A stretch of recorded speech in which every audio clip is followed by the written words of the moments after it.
Today's subject, beta coefficients. Beta, you beta.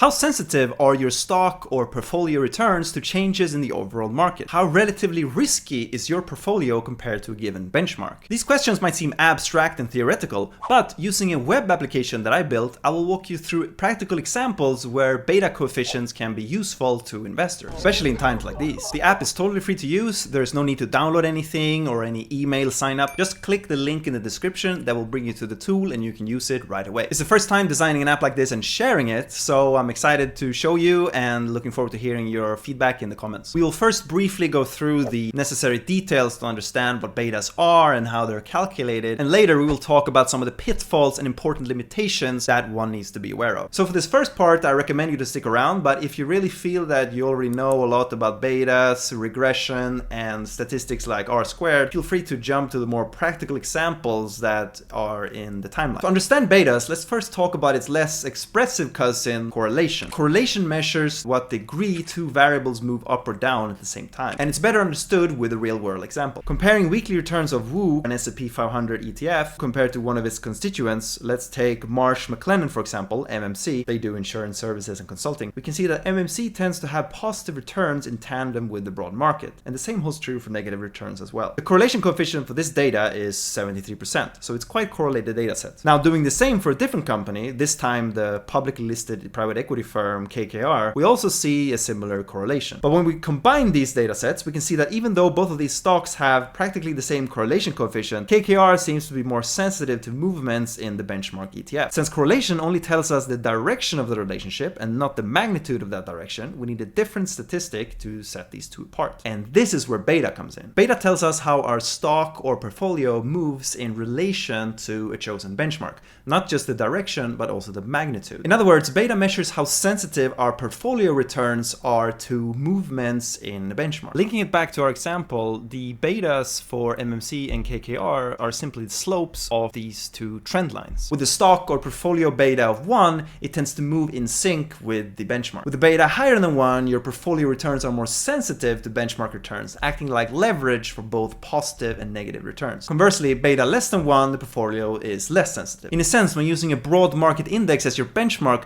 betas can be seen as a relative risk measure. How riskier is your portfolio compared to the market? Now, I take a bit issue with seeing betas as pure risk, and we'll talk more about that later. Usually you pick the benchmark to be a broad market index. For US investors, it's likely the S&P 500, but you can calculate betas for other markets as well. If you're investing in European stocks, it doesn't make sense to use the S&P 500 as your benchmark. Thank you.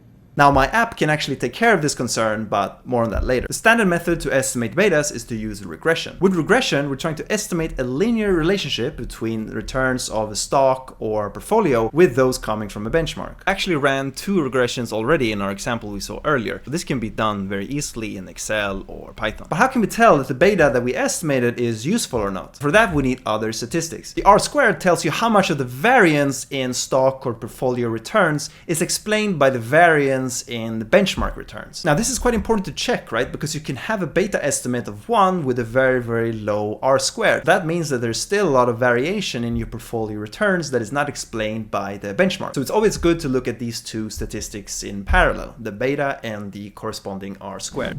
All right, so let's use the app to look at some examples. So for the folks at home, I recommend you to open up the app and do it in parallel. So let's start with a super simple example where we're going to compare VOO, the S&P 500 ETF, to its benchmark. So to set this up, we first create our portfolio. So we're just going to enter the ticker for our ETF. Whoop, and press enter. This is going to be our portfolio allocation, 100% VOO. Check the benchmark, and then we enter our ticker SPX. So we're using Yahoo Finance for the data, and Yahoo Finance, what they're doing for the tickers for indices is that they have this hat symbol like this for all of the indices. Otherwise it's not an index. Okay, and that's it. And now we just click calculating beta here. So this is exactly what we expected, right? Beta 1, very, very, very high R-squared. all of the variance is explained by the benchmark. So let's do the same for European stocks. So in a previous video, I compared various valuation metrics to a broad European and a US ETF. I will link that in the description for you to check out. So I'm going to use the same ETF here. So we used the ETF VJK, which is a broad European ETF. So let's go here. We're going to enter VJK. Now, actually, the benchmark for VJK is very broad. I couldn't find that particular index on Yahoo Finance. The one I could find was the Eurostoxx 600, which has the ticker, this ticker. So it's slightly less because the Eurostoxx 600 includes the 600 largest companies in Europe. VJK, I think, has around 1,200, which is a lot broader, but this was the one I could find on Yahoo Finance. Looking at our regression now, we see that the beta is actually higher than 1, but most importantly that the R squared is a lot lower than we expected. It's a lot lower than the S&P 500 case. There's a lot more variation here that is not explained by movements in the index. So why is this? Well, it comes to the fact that VJK is actually denominated in US dollars. So as a US investor holding VJK, you're taking on additional FX risk from the local currencies that each stock in the European ETF is denominated in. Now, what we can do in my app is that we can change the currency of our portfolio. Basically, each component in our portfolio we can change. So we do that quite easily here by going to VJK and we switch to euros. And we calculate it again. Now this R squared looks more like it, right? Why isn't it closer to this? I would say it depends on a few things. I think it depends on the fact that VJK is allocated to stocks not only denominated in euros, some of them are denominated in British pound and other currencies, and also the fact that VJK uses a lot broader benchmark than Stoxx 600. So I think that is what explains it. So staying in Europe, we're gonna calculate some betas for European stocks. With Yahoo Finance, when you're dealing with stocks outside of the US, you have to adjust the ticker slightly. For example, if we want to look at the beta for LVMH, for example, which is listed in Paris, ticker for LVMH is MC.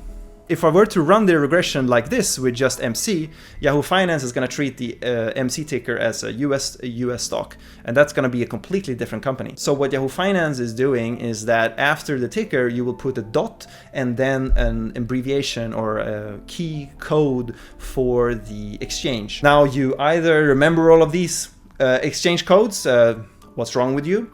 Or you can use this lookup table here to search for the stock exchange. So let's search for Paris, Euronext, we click, press enter. So it's gonna add the suffix here. So we're gonna have mc.pa, or if you already remembered it, you can simply just enter it like here. We're not gonna we could use the Eurostoxx, but let's take a more local one. So we're gonna use in France it's called the CAC 40, which is the largest 40 stocks in France. I think the index tickers for Yahoo Finance are not that intuitive. It's not, you would think it's like this, right? But it's not. You have to do like, yeah, it's FCHI. Again, maybe it's French, I don't know. And then we press enter here, and that's our new portfolio. And then we calculate the beta.